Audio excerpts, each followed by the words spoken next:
What is up, everybody? Welcome back to another video. Today we are talking about the must-add players that could be sitting on your waiver wire right now. A lot of these guys I've talked about in my previous must-add videos, but there's some new information about them, some new developments, and we also got some new players that you definitely want to consider taking a look at. So without further ado, let's dive right into it. The first player on this official list is Perfetti of the Winnipeg Jets. I actually had him on my last must-add video about 2 weeks ago, and since then he has been on absolute fire. He currently has 14 points in 16 games. However, I'm not exactly a fan of his shooting percentage. It's pretty inflated right now, sitting at 18.2%, so do expect that to come down. Currently, he's only averaging 13 minutes and 54 seconds of ice time per game, so the fact that he's putting up all these points is very impressive. That is one red flag for me though. Unless he gets better deployment, I don't think that he is going to be a long-term hold. We also have to consider that Valeri is out with an injury right now, so you would think that he'd actually be getting more ice time, but that's not been the case.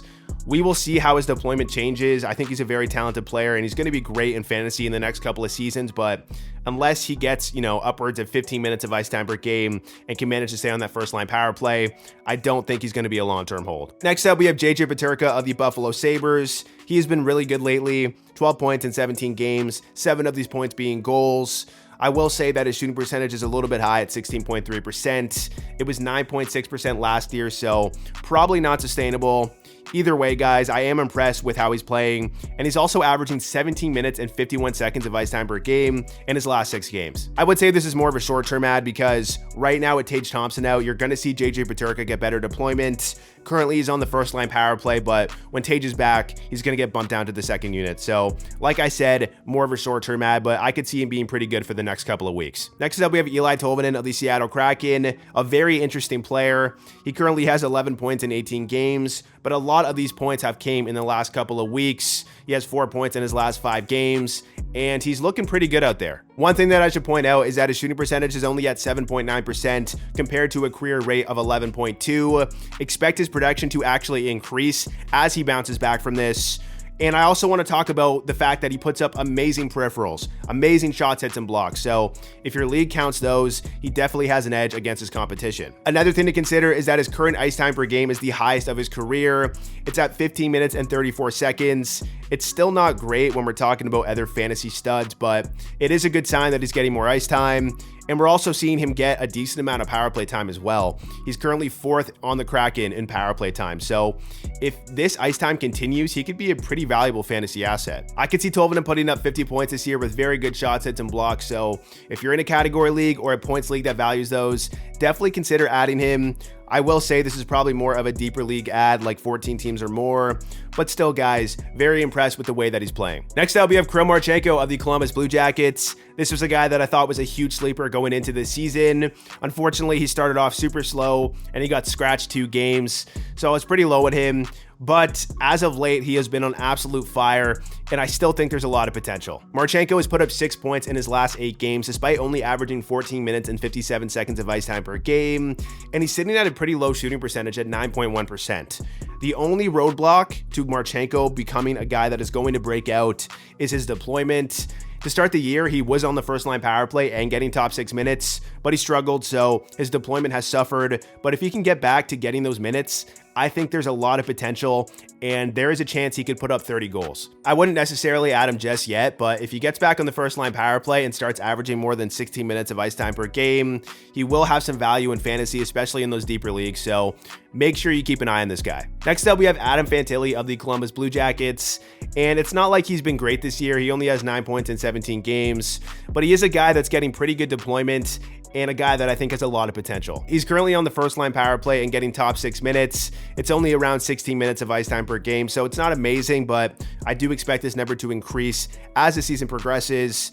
He also only has an 8.3% shooting percentage, so expect him to bounce back and start scoring more goals soon. One thing to consider is that the Blue Jackets power play is only at 11%. That's not sustainable, so once that power play starts to get going, that is going to help Fantilli as long as he stays on there. And if you looked at Fantilli in college, he was absolutely elite.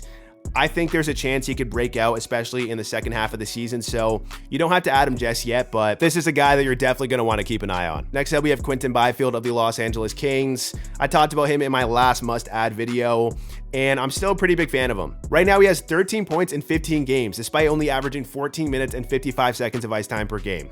That's very impressive, guys. He's on the top line with Adrian Kempe and Anze Kopitar. That's always good.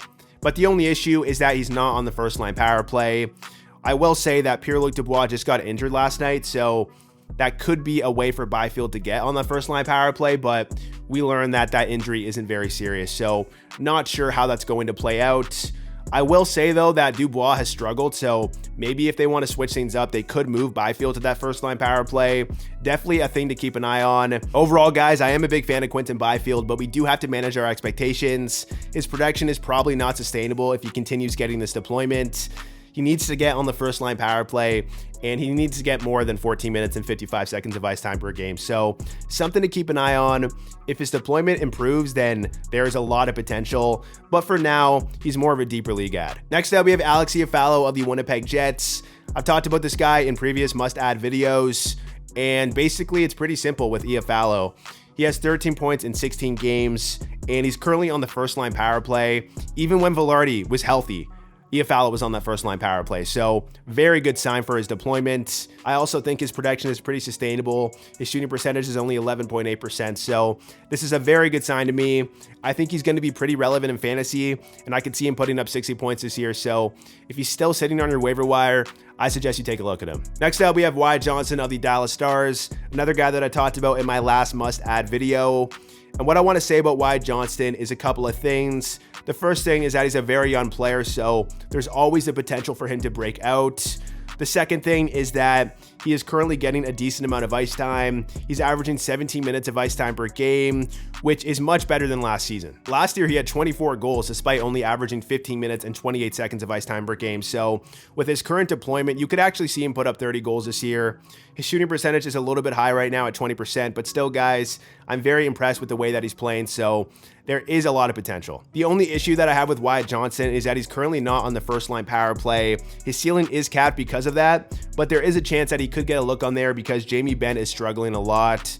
We'll see how it all plays out. I'm not sure what they're going to do with the power play, but if he gets on the first line power play, the upside is to the moon, so definitely keep an eye on this guy. Next up, we have Lucas Raymond of the Detroit Red Wings. I talked about this guy in my most recent must-add video, and I'll repeat some of the same talking points. The first thing that I like about Lucas Raymond is that he's a young player, so he could break out at any time.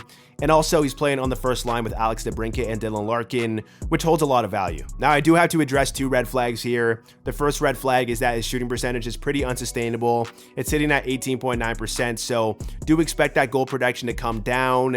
And then the second red flag is that he's currently not on the first line power play. He got some looks on there, but he's currently not on there. So definitely something that I don't love about Raymond at the moment. Now, the reason that he's on this list is because he's been playing really well lately. And also, I do expect him to get back on this first line power play, which we know is huge for fantasy. There's a couple of reasons why he's going to get back on this first line power play. The first reason is that he's already on an even strength line with DeBrincat and Larkin, so he has chemistry with those guys. The second reason is that David Perron is on that first line power play and hasn't performed whatsoever, so they probably want to mix that up. The third reason is that since they took Raymond off the power play has been struggling.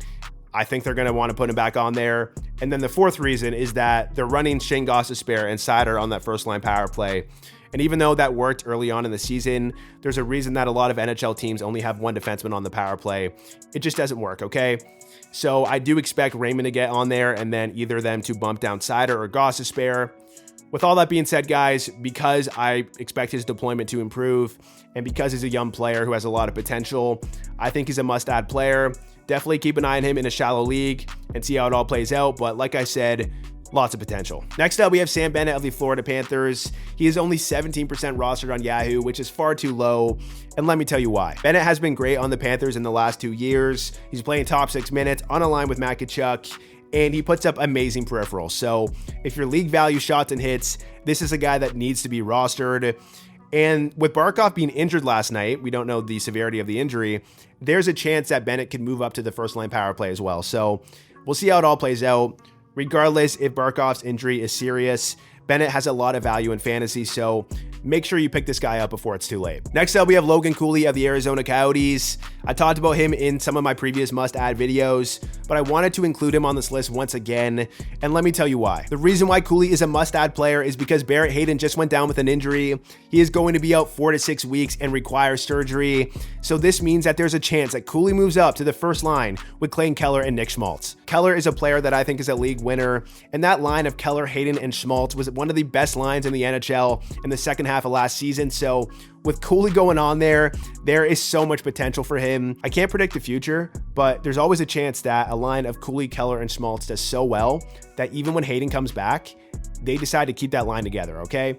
If that happens, there is the potential for Cooley to put up 70 plus points and have a monster season. The last thing I want to say is that Cooley's shooting percentage is only 7.4%, so I do expect him to start scoring more goals soon.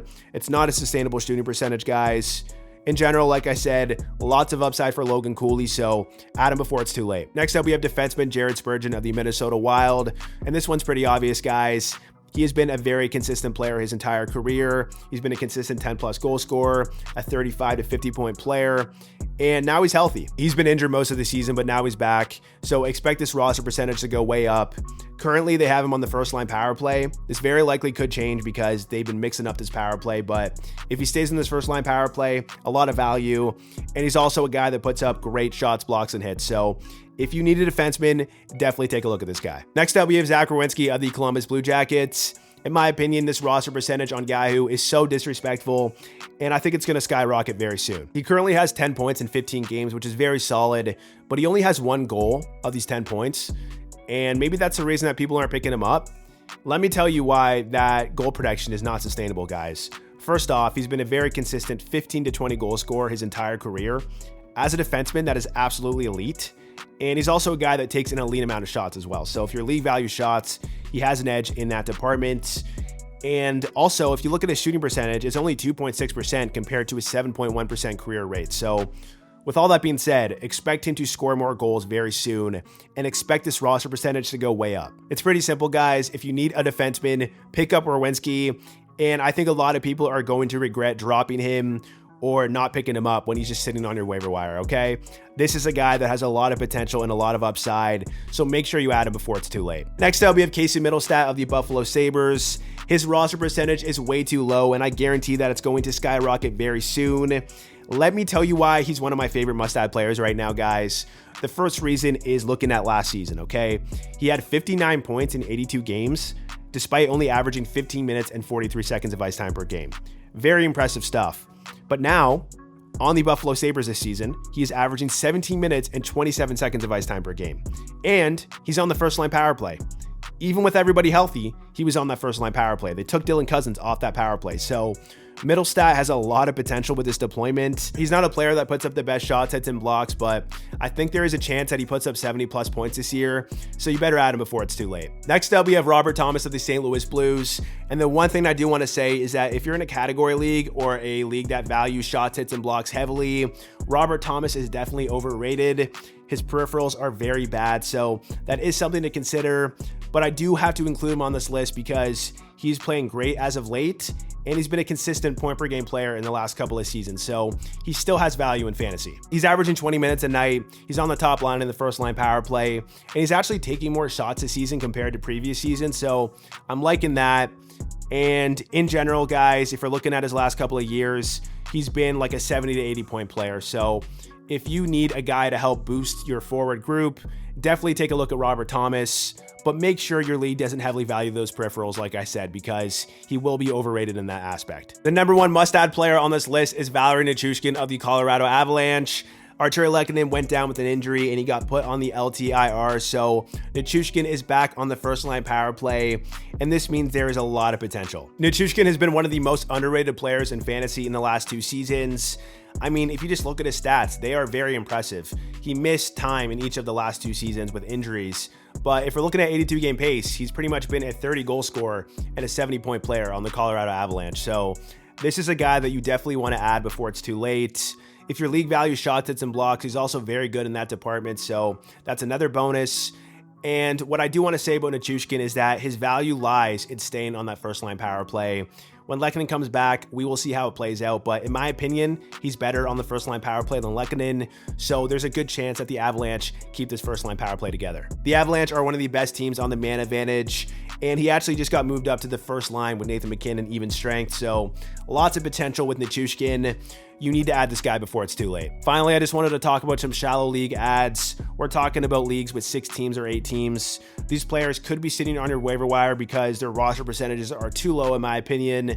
So take a look at them. We have Philip Forsberg, Jordan Kyrou, Jonas Korpisalo, Stuart Skinner, Matthew Barzal, Brock Nelson, and Pavel Buchnevich. I'm recording this after I already filmed the video, but I also wanted to talk about one more player that I think you should add. I talked about him in my last must-add video, but he's been on fire as of late. It is Owen Tippett of the Philadelphia Flyers. This was a guy that I was very high on going into this season, but his deployment was really bad to start the year. Now it's looking like he's getting more ice time, and he's getting more power play time as well, so it's definitely worth taking a look at Owen Tippett. He takes a lot of shots and puts up a lot of hits as well, so he has an edge in that department. I just think he's a really talented player. I think he could put up 30 goals.